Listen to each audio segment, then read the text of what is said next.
gens, ils ont quand même une certaine expérience dans le dressage de nègres aussi. Hein. Je veux dire, faut pas oublier que le commerce triangulaire des Noirs, là, c'est quand même une spécialité juive, hein, au départ. Hein. Ah, je sais que ça choque, ça. Les gens savent pas. Ça pique. Ah si, c'est une spécialité juive, ouais.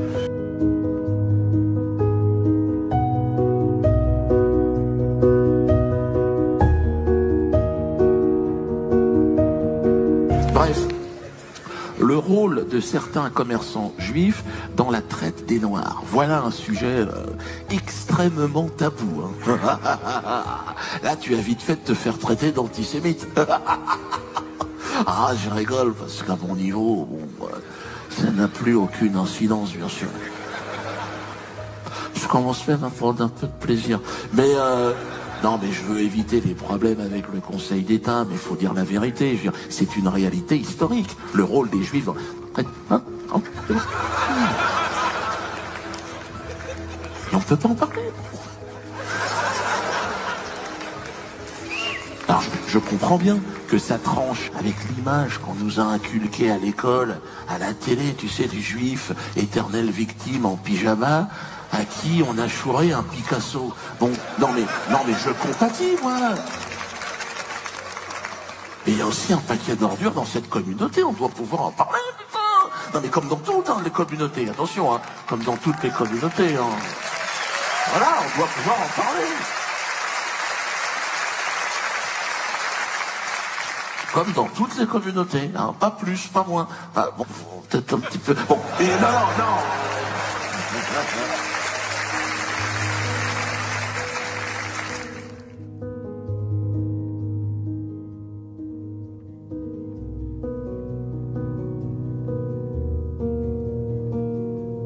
Bonjour à tous, aujourd'hui nous allons parler de l'esclavage... Je suis un homme libre et vous n'avez aucun droit de me séquestrer. Ne fait et ne dit que le strict minimum. Des Européens. Ouais, je sais, c'est assez étonnant. Nous allons pourtant parler d'une traite qui a eu lieu sur plusieurs siècles et visait majoritairement les Européens et plus particulièrement les Slaves. Si vous y réfléchissez bien, comment dit-on esclave en anglais aujourd'hui? Slaves. Slaves. On comprend donc tout de suite qu'il y a une corrélation entre ces peuples européens, que l'on appelle les Slaves, et le statut d'esclave. D'ailleurs, le terme esclave vient du latin slavius. Le mot apparaît pour la première fois en 937 dans un manuscrit en remplacement du mot servius. Le terme esclave provient donc justement de la période que nous allons traiter. Je vous propose dans cette vidéo de chercher à comprendre comment et qui faisait fonctionner cette traite dite des Européens. Sujet extrêmement difficile puisque très peu d'historiens se sont penchés sur la question et des historiens français encore moins si ce n'est aucun. Il y a pourtant de nombreux travaux d'historiens qui le mentionnent cet esclavage. On peut citer notamment les travaux de Charles Verlinden, de Robert Latouche, de Philippe Sénac, de Maurice Lombard, mais aucun d'entre eux n'ont directement traité la question, contrairement à un historien russe, Alexandre Skirda. Alexandre Skirda y a dédié un livre à cette traite et il est justement disponible sur YouTube une conférence d'historiens martiniquais qui nous relate l'histoire de cette traite en se basant sur le livre de Monsieur Skirda. Messieurs, c'est à vous.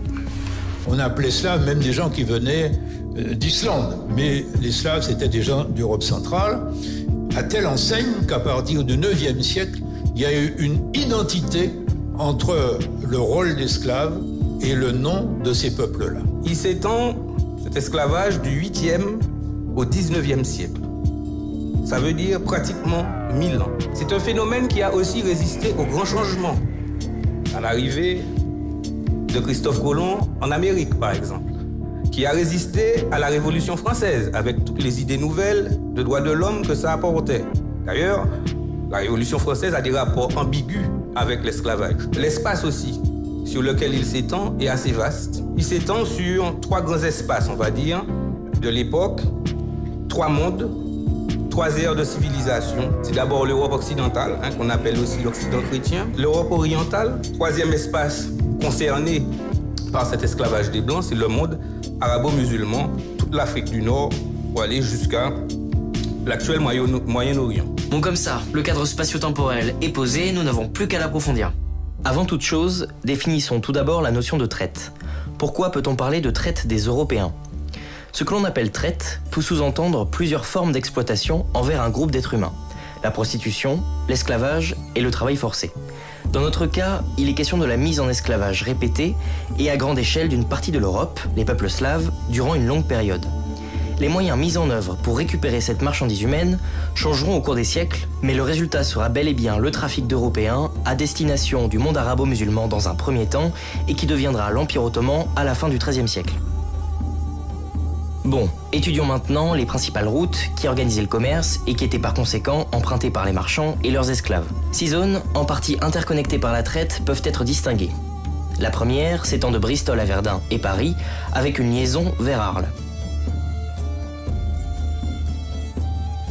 Nous savons que des marchands de Verdun faisaient la traite des esclaves, probablement razziés dans le nord-est de l'Europe, avec l'Espagne musulmane. On sait qu'à la fin du Xe siècle, le centre de ce commerce des esclaves et des eunuques était Verdun. D'après Liutprand, ce commerce rapportait un énorme bénéfice. On distingue aussi un énorme réseau organisé autour des populations slaves et hongroises,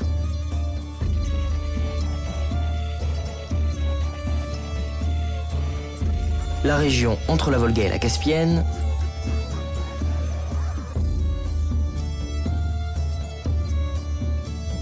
les routes du Nord, de l'Irlande et de Bristol à Cordoue, de Londres au pays des Frisons et de là jusqu'à Kiev, et le réseau vénitien, enfin celui établi entre l'Espagne arabo-musulmane et le Maghreb. La quasi-totalité de ces réseaux aboutit finalement vers les régions du Sud, à l'exception de Venise, qui joue déjà un rôle d'intermédiaire dans un circuit nord-sud. Le grand commerce de Venise est celui des esclaves slaves de la côte dalmate. En 876, le doge l'interdit vainement. Les marchands vendent même, au milieu du IXe siècle, des esclaves chrétiens. Mais les vrais maîtres d'œuvre de ces trafics apparaissent être les puissances méridionales, empire byzantin et monde arabo-musulman. Les mécanismes à l'origine de la production de tant d'esclaves en Europe sont simples. Ils résultent des invasions, notamment mongoles venues de l'Est, mais également des marchands de Bristol et de Londres, ainsi que des vikings, grands architectes des circuits d'esclaves, enserrant l'Europe du Nord de l'Ouest à l'Est. La période de consolidation des royaumes barbares établis sur les ruines de l'Empire romain est synonyme de guerres incessantes. À cela s'ajoutent les conflits avec les mondes byzantins et arabo-musulmans. Au total, c'est donc la guerre qui est la grande pourvoyeuse d'esclaves, au détriment des populations d'Europe, et notamment du monde slave, et au bénéfice des régions méditerranéennes. À cette traite doit s'ajouter la piraterie et les trafiquants d'esclaves. La principale menace vient du Maroc, d'Algérie, de Tunis et de Tripoli, qui forment alors la côte des Barbaresques. C'est de là que les pirates, soutenus par ces États, lancent leurs attaques contre les navires marchands européens.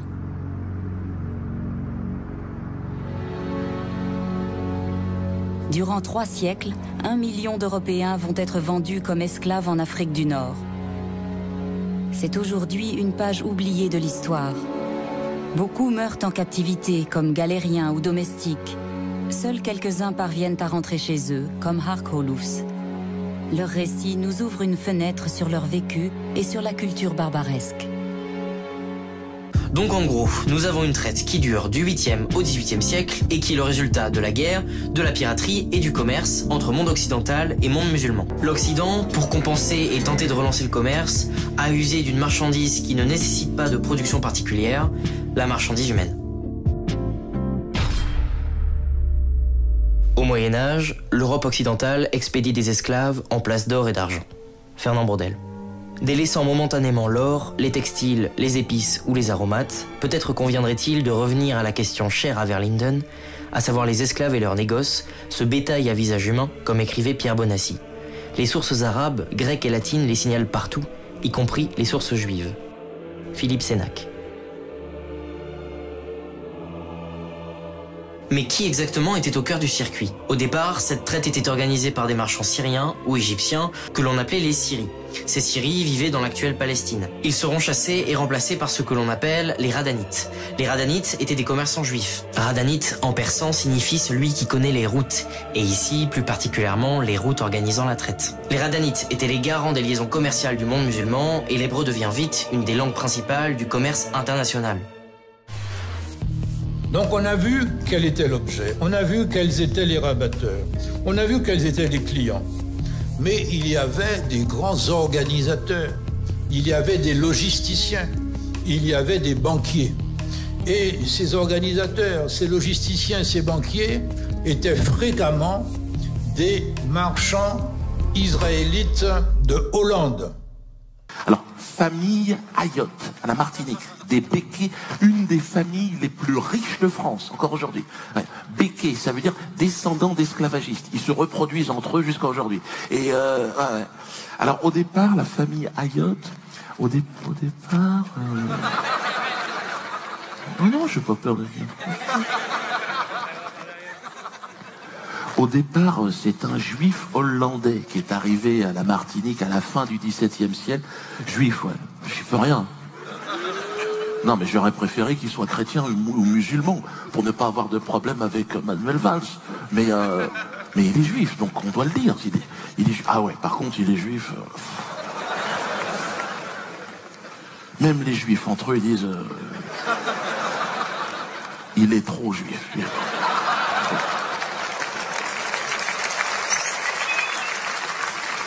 Il n'y avait pas que, mais ils avaient un rôle extrêmement important à ce moment-là.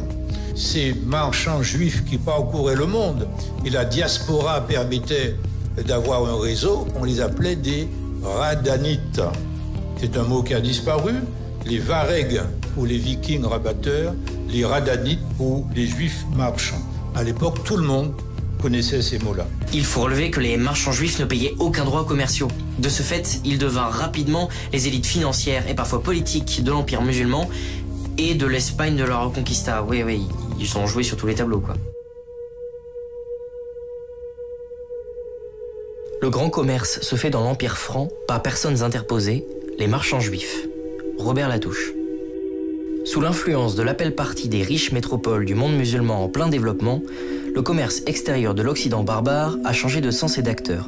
D'importateur, il est devenu exportateur et de passif, actif. L'or qui fuyait vers l'Orient pour payer les marchandises précieuses, soit riz, ivoire, épices, qu'importaient les marchands levantins, les Syriens, afflue maintenant en Occident pour acheter des esclaves, les armes, les fourrures, que les marchands occidentaux et nordiques, les juifs de l'Empire carolingien, les Italiens, les Anglo-Saxons, les Scandinaves, exportent vers le monde musulman. Maurice Lombard. Donc, cet esclavagiste juif a traversé toutes les époques. C'est ça, cette famille d'esclavagistes. Sans problème. Copains avec la droite, la gauche. Ils ont même créé la première association antiraciste à la Martinique. Plus c'est gros, plus ça marche. C'est ça qui est incroyable. Contrairement à son homologue nazi, la famille Ayotte a mieux géré l'après-génocide. Plus malin, plus souple. Tu vois ? Je suis là, je suis pas là. Merde. Ben, il est où ? Et où est mon portefeuille ? Ah, ça c'est autre chose par contre. Et alors, ils ont eu aucun problème, si tu veux. C'est ça qu'ils ont. En fait, c'est ça qui est moi qui m'a étonné. Les Béquets. Pas de procès. Ils ont même été dédommagés au moment de l'abolition de l'esclavage. Ils ont pris du fric. C'est ça qui est incroyable. Même pas une amende à 35 €. La Légion d'honneur, il y a 2 ans. C'est ça qui est incroyable. C'est dingue, hein ? C'est comme ça. C'est le principe du génocide, mais sans conséquence. C'est-à-dire, tu as génocidé. Mais... Allez, file. Parce que... Non. Pourquoi ? Non, mais je t'explique. Parce que tu as génocidé, certes, mais tu l'as fait de bonne foi. Et maintenant, qui est-ce qui faisait ce trafic ? Alors, je vais simplement vous lire, et vous en tirerez les conclusions qu'il vous plaira d'en tirer, la liste des principaux propriétaires de bateaux négriers qui, de 1702 à 1806, ont assuré le transport des esclaves vers la colonie. Le Joseph and Rachel, appartenant à Joseph et Samuel Frason. Le Mary and Abigail, appartenant à Abraham de Luciana et Justus Bosch. Le Young Catherine, appartenant à Mordecai Gomez et Rodrigo Pacheco. Le Lydia, le Barbados, le Charming Sally, le Anna, le Polly, le Dolphin, le Prince Orange, le Charming Polly, appartenant à Rachel Marx. le Drake appartenant à Nathan Levy et David Franks, le Seaflower appartenant à Nathan Levy et David Franks, le General Well, le Defiance, le Perfect Union, le Dolphin, le Confirmation, le Diamond, le Rising Sun, le Lord O, le Rabbit appartenant à Nautal Isaac et Abraham Hart, le Charming Betsy appartenant à Samuel Levy, le Two Sister appartenant à John Franks, le Deborah appartenant à Samson Levy, le Gloucester appartenant à Moses et David Franks et à Isaac Levy, le Delaware appartenant à Moses et David Franks, le Jane à David Sexas, le Rebecca à John Bueno, le Anne à James DeWolf, le Clan Galley et le Postillon à Isaac Levy, le Orleans et le Dreadnought à Heyman Levy, le Duke of Cumberland appartenant à Judah Hayes, le Duke of York appartenant à Jacob Franks, le Betsy à Samuel Jacobs, le Pearl à Emmanuel Alvarez Correa et Moses Cardozo et Abraham Hart, le Marie et Anne appartenant à Moses Levy et le King George appartenant à Naphtali Hatt. Although slavery still exists in parts of Africa and other parts of the world, the last great trafficking in human slaves occurred in bringing Africans to the New World, beginning in the early 16th century and flourishing up to the middle years of the 19th century. The most egregious, cruel, and murderous aspect of this period was the transatlantic slave trade, often called the Middle Passage. Scholarly studies of the loss of life during the transportation of slaves to the Americas suggest that between 7 and 10 million Africans suffered indescribable cruelty and perished in the Middle Passage. The human suffering and death from the African slave trade is the cornerstone of white guilt both in America and around the world, and has been tirelessly promoted by both academic and popular media. The film Amistad by Steven Spielberg is the cinematic standard of films about the slave trade, and a more recent treatment is the excellent film called Amazing Grace. Amistad carefully portrays the slave trade as a Christian European-American enterprise. It is terribly unflattering portrayals of American leaders, the Queen of Spain, and conspicuously Christian slave traders. It has numerous images of Christian crosses accompanied by scenes of horrific treatment of black slaves. Before Amistad, though, in 1992, the Nation of Islam caused a tremendous controversy when it published the book The Secret Relationship Between Blacks and Jews. It quoted prominent Jewish historians who claimed that the African slave trade, and indeed slavery in the West, for the last 2,000 years, was thoroughly dominated by the Jewish community. Now, 15 years before the publication, I appeared on the largest black talk show in America and for the first time exposed the issue before a national audience. As strange as it might seem to some of you, in spite of my politics, I had a role in setting in motion the rising black awareness on this issue. 5 years after The Secret Relationship was published, Amistad was made. I think it was perhaps a remedial effort to put the genie back in the bottle.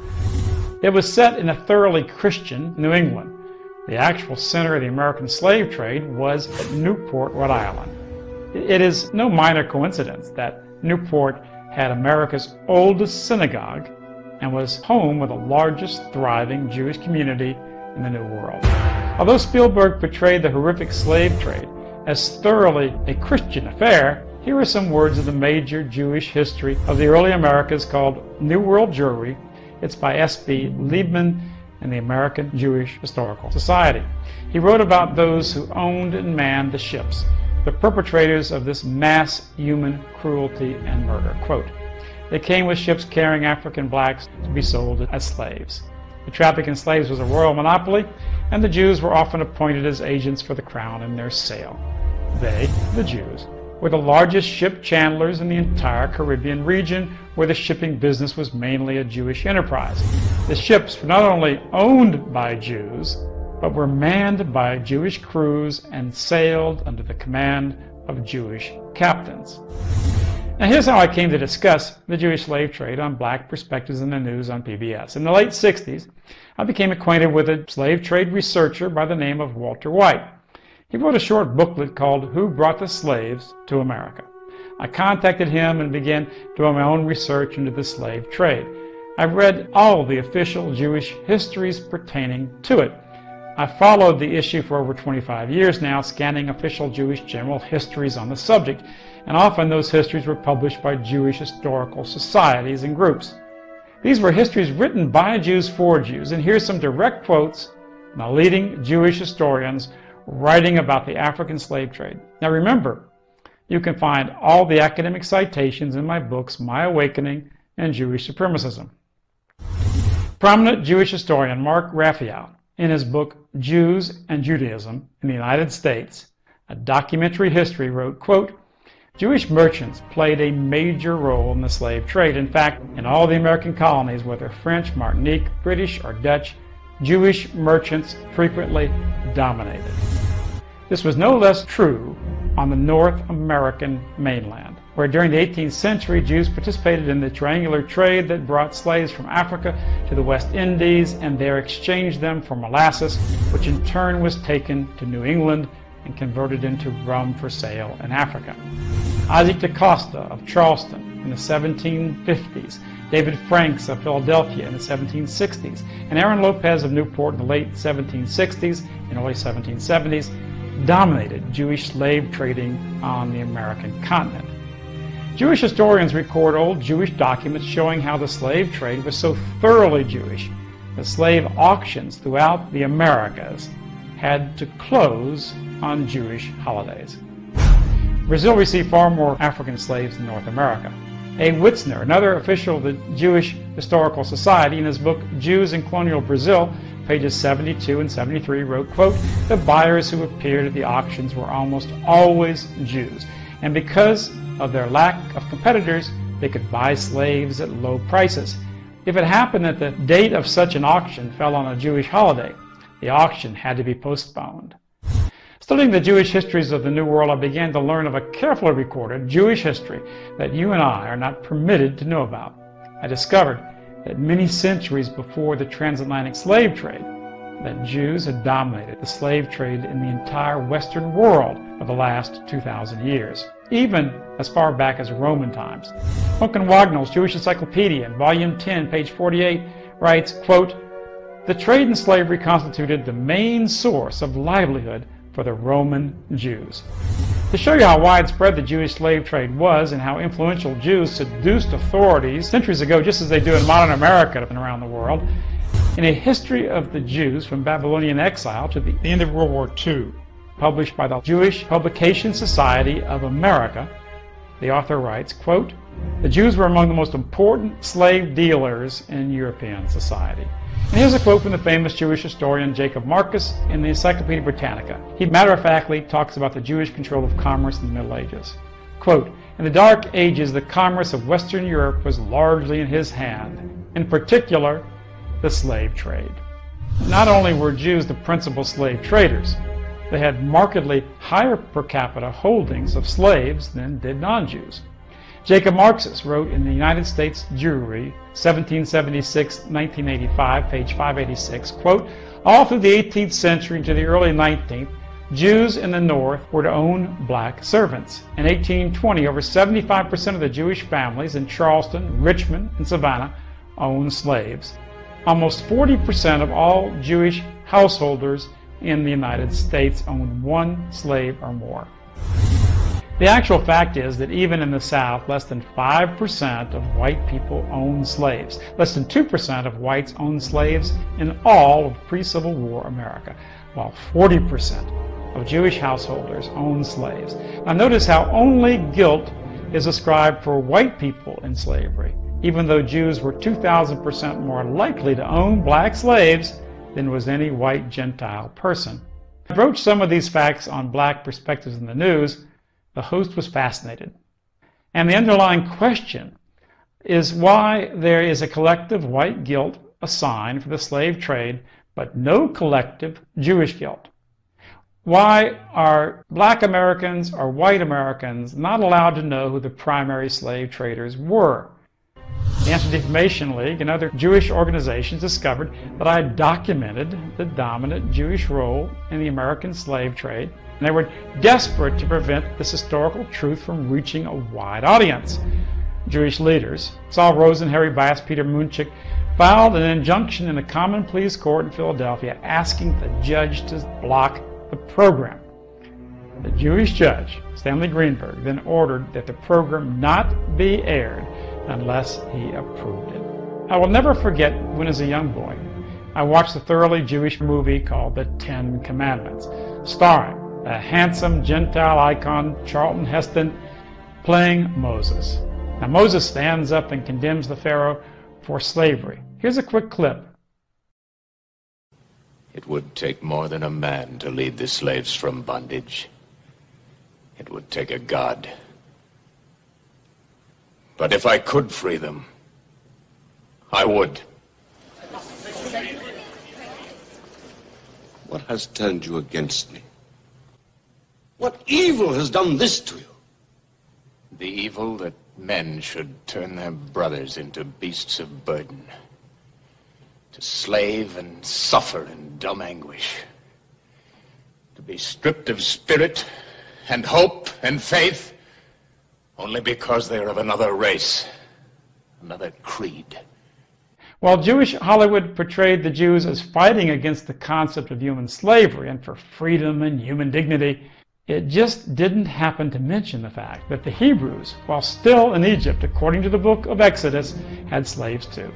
And here's a quote from Leviticus in the Old Testament showing the true Jewish view on slavery, proclaiming that Gentile slaves must be a Jewish inheritance forever and that it's permitted to treat them cruelly, but never to treat Jews in such harsh ways.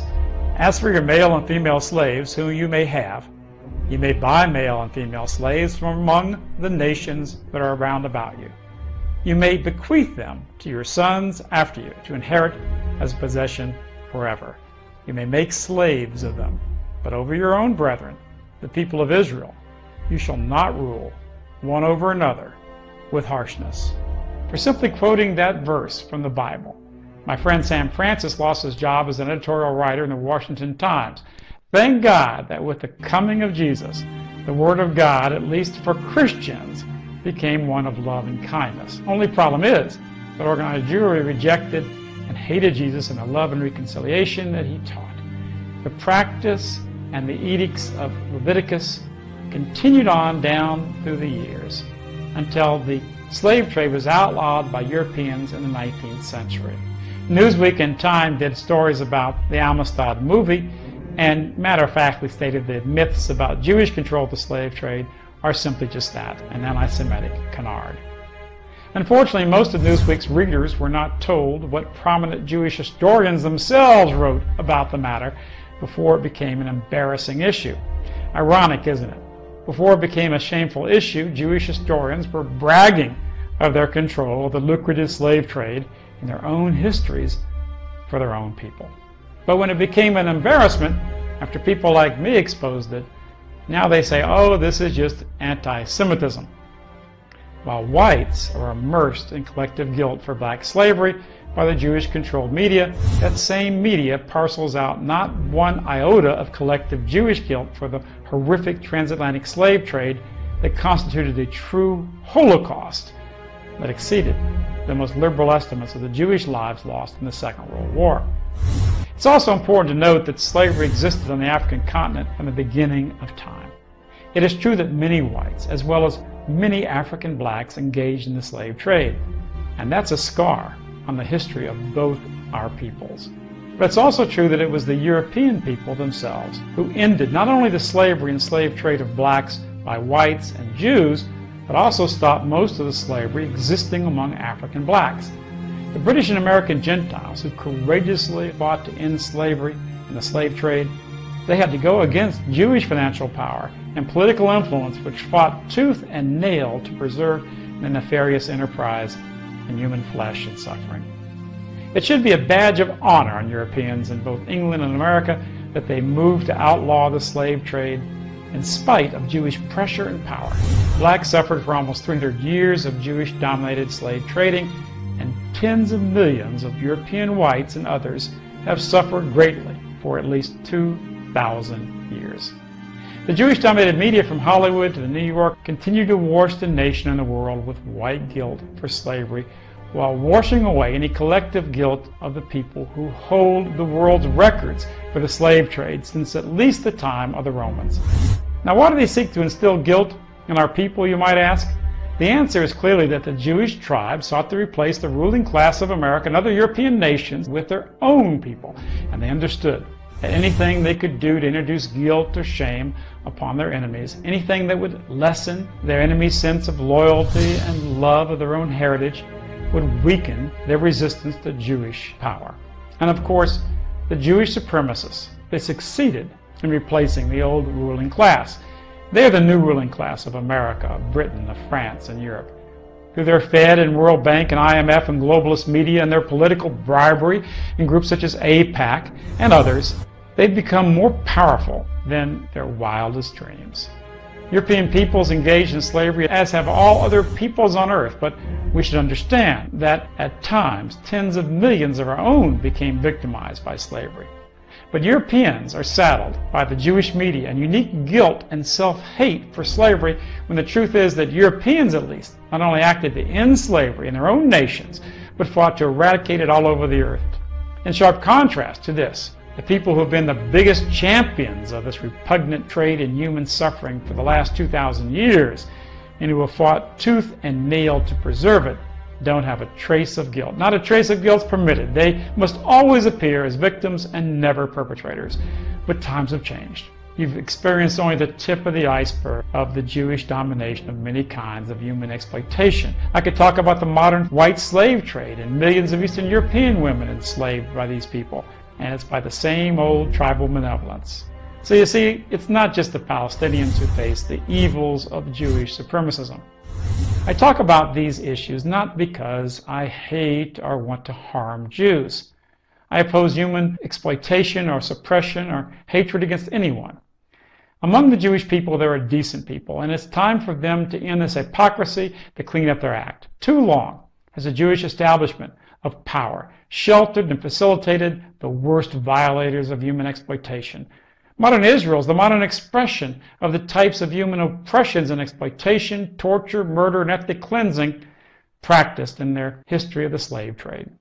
Unfortunately, only a few courageous Jews like Gilad Atzmon and Israel Shamir fight this power, and I salute them. And I thank you. People often ask me, how can we change things? These are incredible facts. Now, what do we do about it? And what we do about it is spread this truth, change the consensus, defend our heritage, and to fight for justice for our own people and for all people. That's what we do about it. One person at a time. Spread this video, spread the truth, tell the truth, be courageous, and we will change the world.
you.